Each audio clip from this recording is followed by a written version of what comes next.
Hi guys, Angreifer here, and this is a DC Legends video.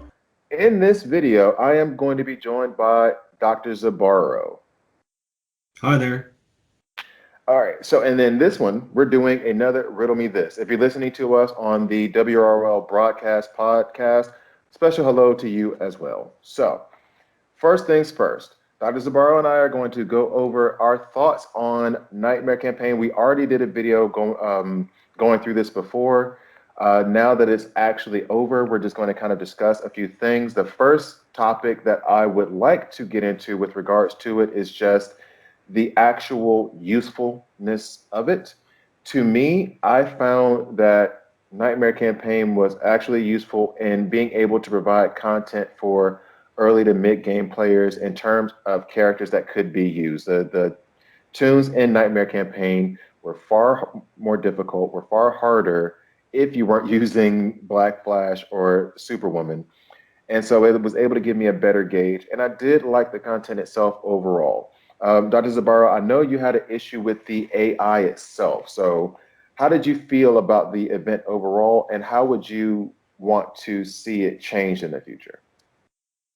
I think overall, I can't complain. Let me just say Hmm. that because it is especially with the addition of the blue rings and the rebirth crystals, which are needed resources at this point. Very They're true. they're they're really I see it as an imbalance. When they initially trickled out the the crystals, I thought it was a good thing that they were doing it slowly and testing it.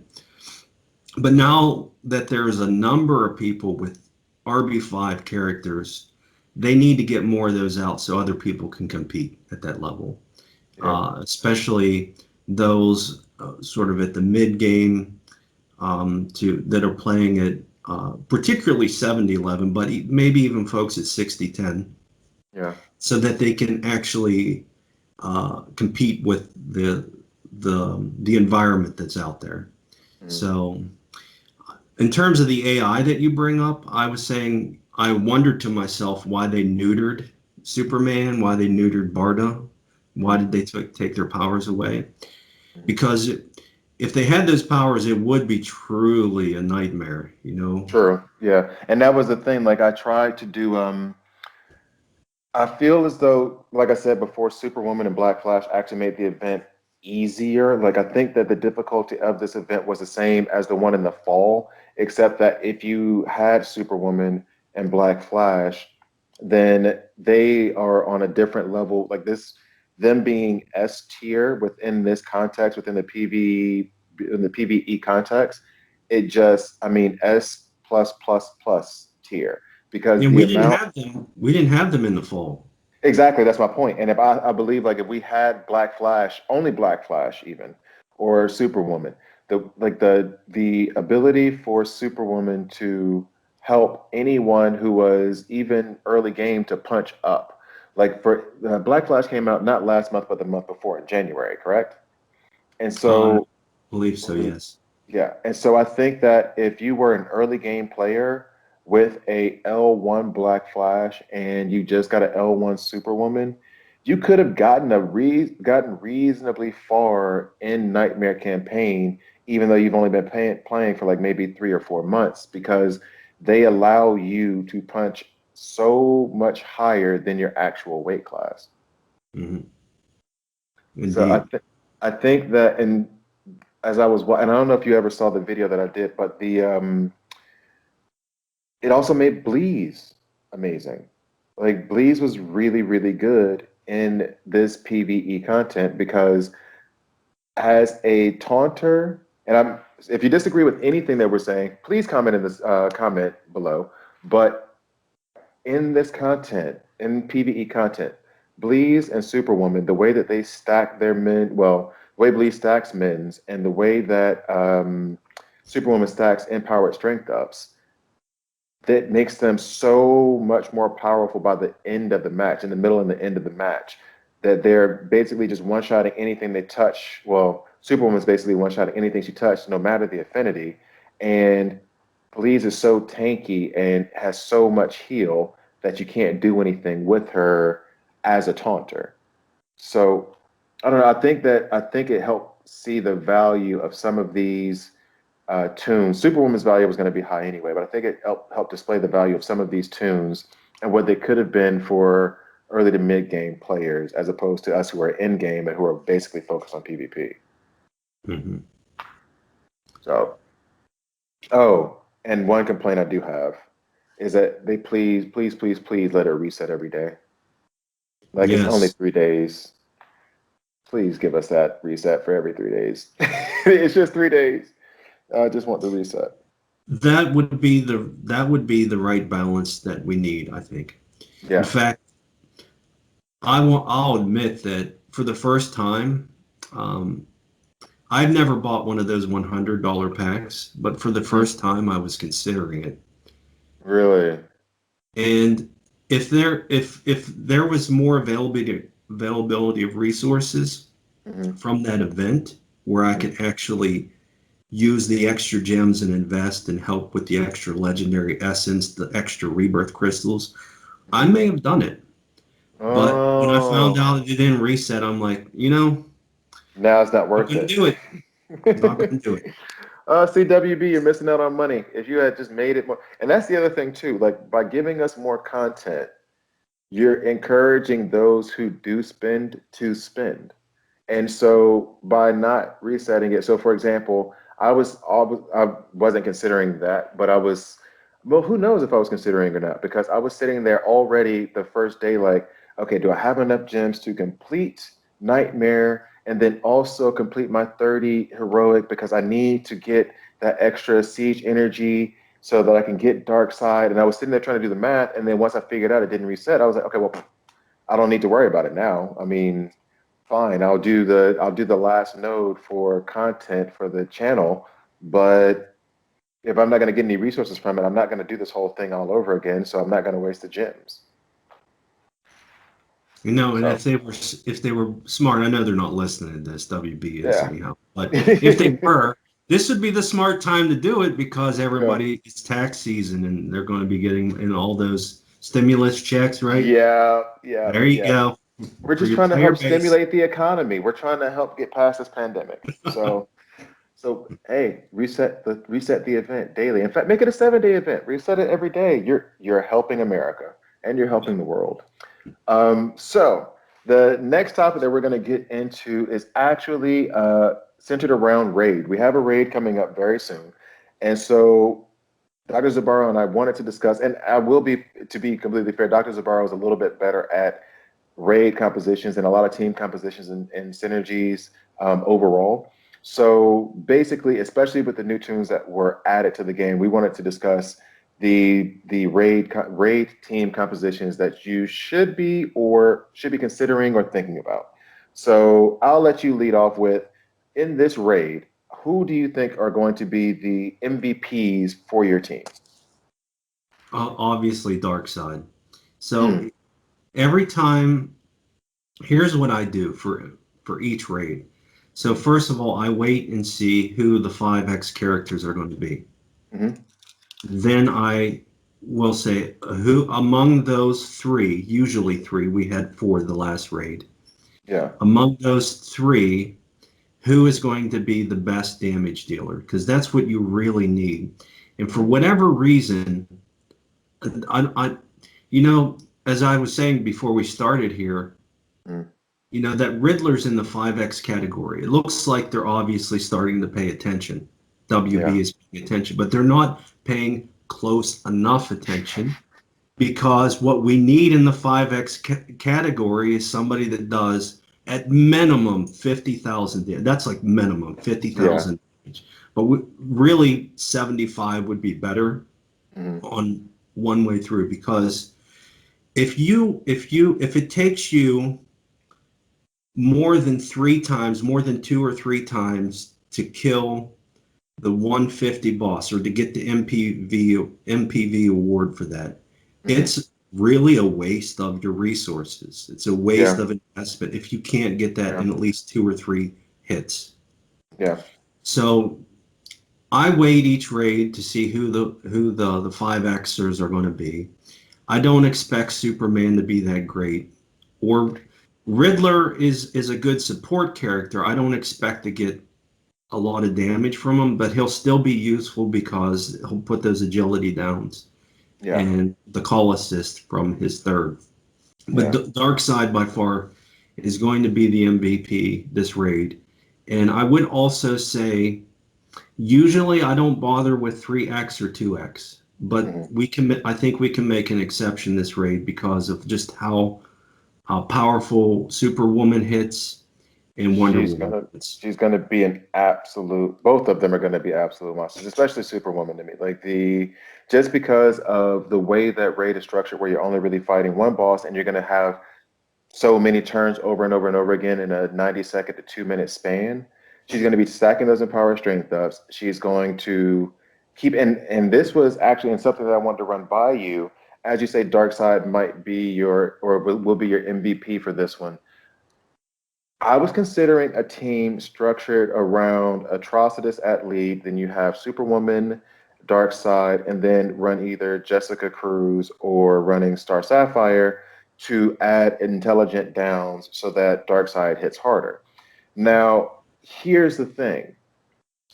Who would you think is better running at lead? Because with Atrocitus, you do have that added damage that you get from enraged tunes. He enrages everybody, and then they only use their A1s, to which Darkseid's A1 hits harder than all of his other abilities. Superwoman's A1 hits hard, way harder than all of her other abilities. But at the same time, you do have Darkseid at lead, and he has a 75% chance of calling assist after each teammate's turn, which means you're getting extra hits that way as well. And if he call assists on himself, that's 4 hits from his A1. So who would you think would be better at lead? Would it be Darkseid or Atrocitus? That's hard to say, and here's the only thing that I can really recommend, and what you should do is you take all these theoretical compositions that you have in mind, Hmm. have them ready to go, and Hmm. test them, Hmm. and then screenshot what the damage they do so that you can see what each team does. And then Hmm. once you figure it out, stick with it for the rest of the raid. You're going to be doing this again and again and again and again, so you're definitely going to have time to test. So Hmm. just go in with some different compositions and see what does the most damage. And sometimes it's not using all four, and usually it's actually just 2 or 3 characters that does the most damage. Oh, really? So sometimes bringing in that extra character, they're out of doing moves that just slow the match down and aren't bringing Oh, true. The more animations are damage. just, yeah. So the key skills actually, and why, if folks if that are listening recognize that there is the tier list that the WROL gang puts out, but there's also the raid tier list, which is separate and different. Hmm.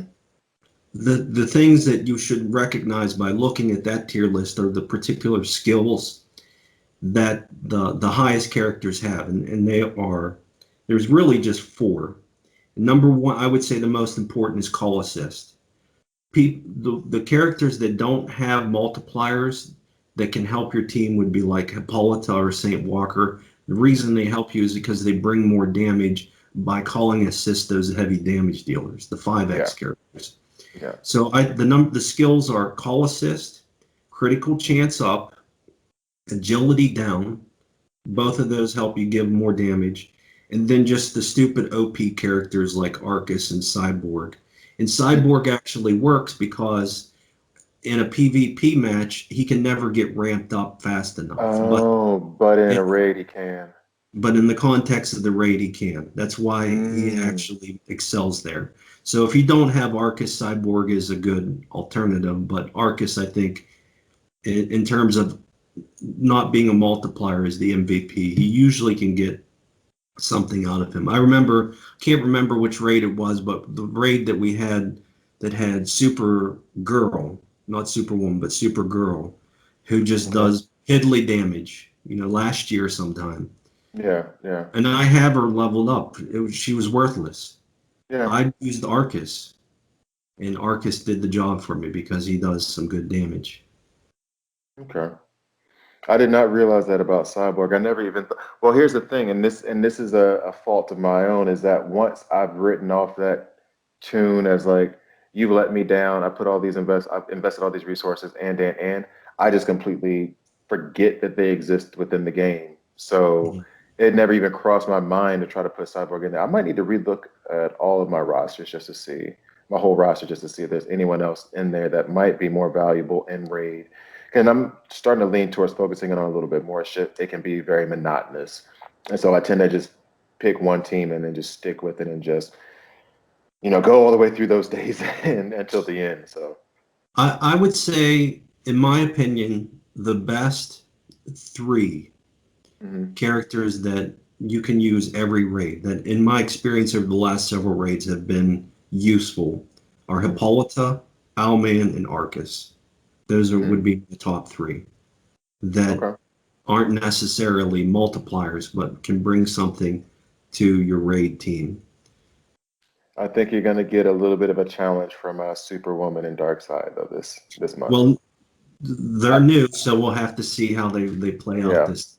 but I think that they're going to be, and Hate Mail even said this about Superwoman, but I think the same thing, and I think he might have said it about Darkseid, but I would agree that, like, from this point forward, like the Superwoman is definitely going to be one of those raid tunes. Like, I think from this point on, whether she's a multiplier or not, I'm just going to put her on my raid team because of how the matches go and how much empower strength up she's going to have. And then because he can make each of the members of the team call assist for themselves on their turns, I Mhm. think Darkseid might be the most valuable lead over Atrocitus.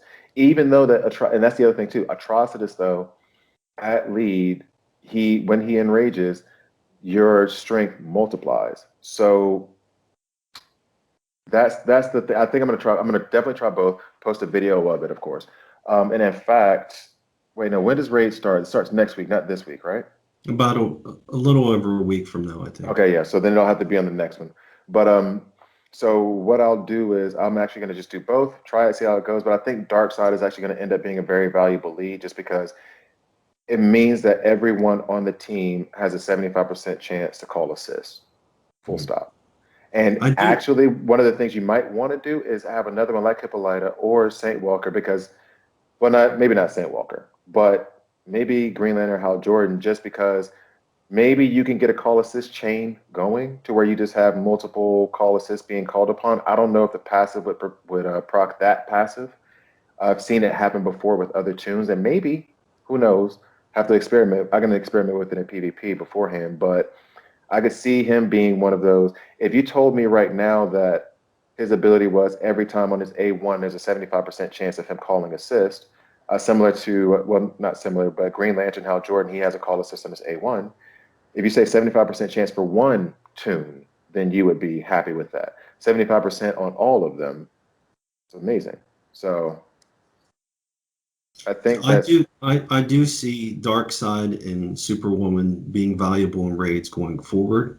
mhm, mhm, But at the end of the day, like I said earlier, you just have to test this and yeah, yeah, objectively observe what yeah, is the amount of damage am I getting out of this combination.